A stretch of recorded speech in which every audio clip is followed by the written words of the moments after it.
Hello, so in today's video, we're going to look at sketching graphs in the form y equals some constant times by e, which is this exponential constant about 2.7, to the power of bx plus c plus d there, where a, b, c, d are just real numbers, real constants. So we're going to look at plotting two examples in today's video. So these two examples here. So we're going to sketch the graph y equals 2 times e to the power of 2x minus 3 plus a 1.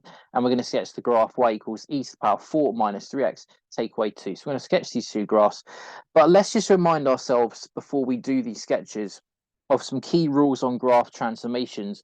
So remember that when we transform a function y equals f of x onto a function y equals a f of bx plus c plus a d. So remember, if you saw my video on function transformations and combinations of function transformations, I really recommend that you see that before doing this video, because yeah, we need to know that in order to deal with these two problems here. So I'll put a link to that at the end of the video so you can watch that video. So please do watch that video in my playlist on graph transformations, because you do need to know how you deal with combinations of graph transformations to do the sketches we're going to do today. So the first step when you do a transformation like this is you do your transformation, your translation in the x direction. So a negative c, so remember this is if you've got a plus c there, positive number, you want to go in the opposite direction. So a negative c, 0 translation in the x direction. Then you're going to stretch in the x direction, so parallel to the x-axis, by a scale factor of 1 over b. So again, the inverse, well, the reciprocal of that, b multiplication there. And then you're going to stretch parallel to the y-axis by a scale factor of this a there. And then you're going to translate by d. You're going to shift everything up by d. So that's the order in which we do transformations. Again, it's really important you do see that video if you haven't seen this before, because we can't do this. We can't go through these problems there unless you know the order in which we do graph transformations. So that's the order we're going to use. So let's start with this graph here, the first example. So sketch y equals 2 times e to the power of 2x plus 3 plus 1. So what I've kind of done over the top corner, top right corner here, is if we let f of x be e to the x, I mean, we know how to sketch e to the x, because we did that in yesterday's video. We sketched this graph e to the x. So it looks something like this, crosses through the y-axis here with a y-intercept of 1. So what we can say then is that if f of x is equal to e to the x, then it means that 2 of f of 2x plus 3 plus 1 is equal to this thing that we get here. So 2 times e to the 2x plus 1, plus 3, sorry, and then plus a 1 at the end here. So insert 2x plus 3 into your input variable there. So swap x with this 2x plus 3, you get e to the power of 2x plus 3 times the function by 2, and then add 1 at the end, you get this here. So what we're going to do is a graph transformation when we translate by minus 3, 0, vector minus 3, 0. Then we're going to stretch parallel to the x-axis by a factor of 1 over 2. Then we're going to stretch parallel to the y-axis by a factor of 2. And then we're going to translate it upwards by a vector of 0, 1. So let's go step by step. So step number 1 is going to be this step here. So I'll just put 1 next to that to emphasize that's the first step. So first step is going to be a translation. So translate by a vector of minus 3, 0. So the opposite of the plus 3 there in this case, which is a negative 3. So looking at this graph here, we're going to translate it to obtain our new graph. And this is going to be y equals x plus 3 here. Sorry, y equals e to the power of x plus 3. So we're going to move the graph backwards by 3. So we're going to look maybe something more like this, or let me try and draw it like this instead. Maybe something more like that. So this coordinate here, this minus 3 coordinate, that would give us a value of 1 there, because we just move this 0 back to minus 3. And then this coordinate up here would be basically the coordinate when x was 3 in the previous one. So when x was 3 here, we got e to the power 3 there. That was e to the power 3. So now we're going to move it so that this y-intercept is now e to the power 3. So that's the first step. Then the next step is to stretch it by this scale factor here. So that's our second step. So we'll do this over here. So now we're going to stretch. So stretch in x direction by a scale factor. So I just call scale factor SF by a scale factor of 1 over 2. So if we do this, so sketching our graph again, sketching the graph, stretch by a scale factor of a half in the x direction. So we're just going to compress it in the x direction. So again, we get a very similar shape but just compressed. So the y-intercept doesn't change, the y-coordinates aren't changing, so we've still got e to the 3 there. It's just that this point here, this -3, 1 coordinate there, is now going to be -3/2 and 1 here. So just compressing it in the x direction by a factor of 2. So we're halving it, basically. We're halving the x coordinates. So that's that step. Then the next step is this step where we stretch it in the y direction. So that's step number 3. So stretching in the y direction by a scale factor of 2. So to do this, let me just move the graphs up. So we'll do this here. So stretch in the y direction. So stretch in y direction. Y direction by scale factor SF2. So when we do this, we now get this graph here. So again, we're basically now just going to stretch the graph upwards. So we're going to double the y coordinates. So now what happens is that all these y coordinates are stretched upwards, they're pulled upwards. So now you're going to get a very similar graph, but all the y coordinates have doubled.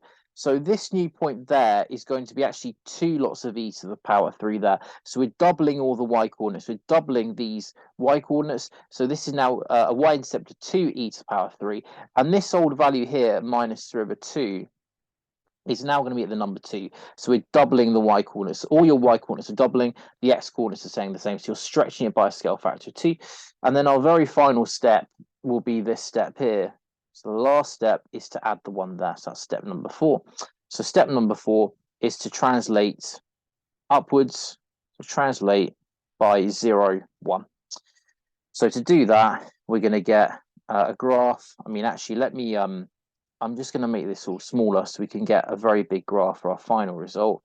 So we'll do that down here. Sorry, let me move my graph to that. So our final result is this one down here, this one that I'll do a little bit bigger. So sorry, let me try that again. X-axis there, y-axis there. We're going to translate everything up. So we're going to get something like this. So a curve like that. A y-intercept here of 2e to the power 3, add 1. So we're adding 1 to all the y coordinates. This old point here that we just marked before there has now moved to -3/2. And then here, which would give us now 2 plus 1, which would be 3 there. And then what we've actually got here is we've got an asymptote there. So an asymptote of y equals 1, because basically our old asymptote here was y equals 0. Same with this one here, still y equals 0 when we translate it in the x direction.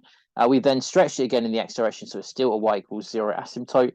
And the asymptote here, when we stretched it by where we multiplied all the y coordinates by 2, was still a y equals 0 asymptote there, because 0 times by 2 is still 0. So then when we've added 1 to the graph, we've got this brand new asymptote of y equals 1. Sorry, there should be a 1 there, y equals 1. So that's our new asymptote. So you've got a graph like this, asymptote y equals 1, y-intercept of 2e to the power 3 plus 1, and this old y-intercept has now moved to this coordinate -3/2 and 3. So that's how you would sketch this graph there. So that's a sketch of this function there. Now let's look at the second example. So again, very similar thing. What we're just going to do is just note that we had f of x equals e to x, and now we've transformed this to this new graph. So what we've got before is we've got this f of x equals e to x. Our new input is going to be this up here. So that's our new input into the exponential function. So 4 minus 3x, and then take away 2. So that's now going to give us this result here, this e to the power 4 minus 3x. Take away 2. Okay, so now let's do our first step. So our first step is always to do the translation in the x direction. So that's our first step there. So step 1 is to translate by a vector of 4, 0. So that's our first step. So we've got our e to the x graph here, y equals e to the x. Again, our standard exponential crossing through the y-axis of 1 there. So then we're translating this 4 to the right. You would now get this instead. So I'm going to translate 4 to the right. So we now get a graph something like this instead, where now 1 has moved to an x coordinate. So when we got a y coordinate of 4, we now have an x coordinate there of, when we've got a y coordinate of 1, we now have an x coordinate there of 4, because we moved it to the right by 4. So we've got that there. Oh, sorry, I've actually made a mistake. Sorry, this is incorrect. Sorry, I've made this wrong. I've done this wrong. We're actually adding 4, so we need to translate it to the left. Sorry, my bad. This is a -4 there. Sorry, let me get the pen back. This is a -4. Sorry, we should be shifting this to the left. Sorry, let me do this again. So shifting to the left, let me get rid of these corners here. So it's actually going to be -4 and 1. So this old y-intercept is going to shift to -4 and 1. So really something like this instead. Something like this. And then I'll just rub out this point there. So now, yeah, what we've got here is that now that's -4. That corner there's 1. So you've got a new y-intercept value here.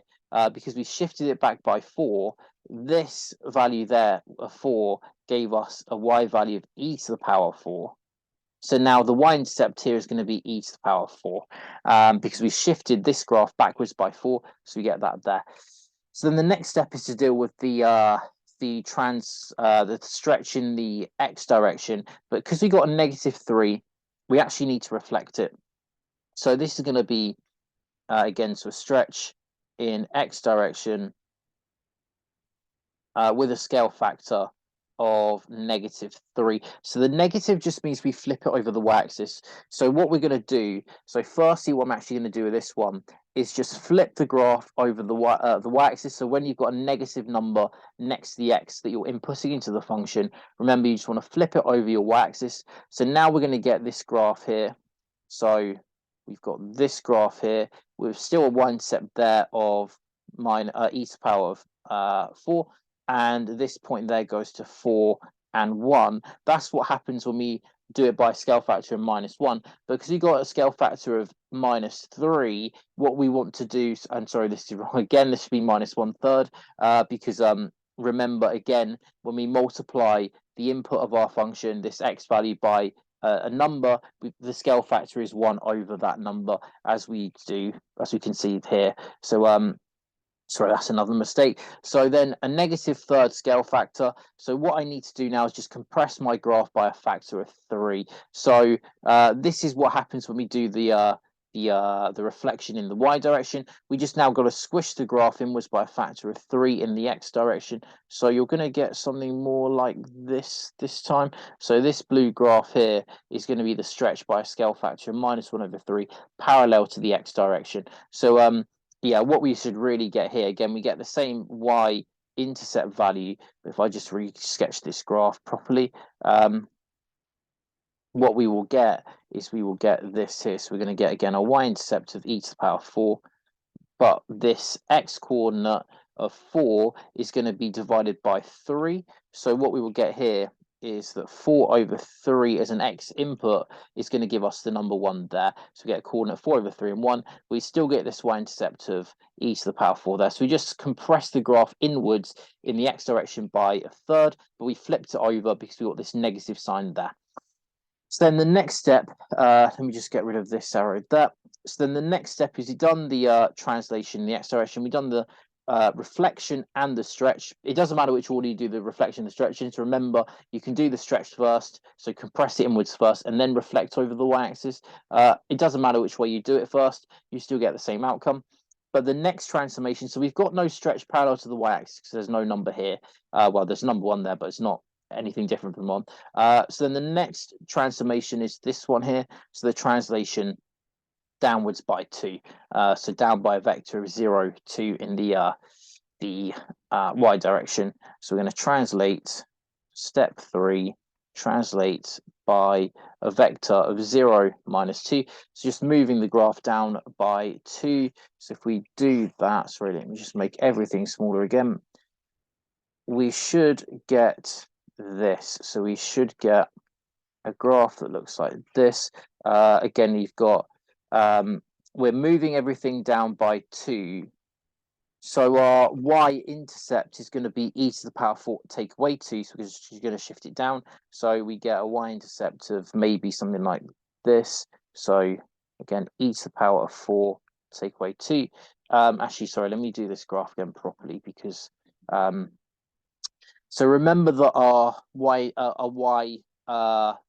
asymptote, our horizontal asymptote here was y equals 0. it still remains y equals 0 with this translation here, and it still remains y equals 0 here when we do the x direction stretch. But now that we've shifted everything down by 2, we've got a new y horizontal asymptote. So we've got this asymptote here at y equals -2. So our graph is actually going to look more like this. Sorry, let's do that again. So more like this, because we shifted everything down by 2. Sorry, not like that. I've done a mistake again. It should be the other way around. It should be like this. So again, we're just moving this graph here down by 2. So then what we get here is we get a y-intercept of e to the power 4 take away 2, e to the power 4 take away 2.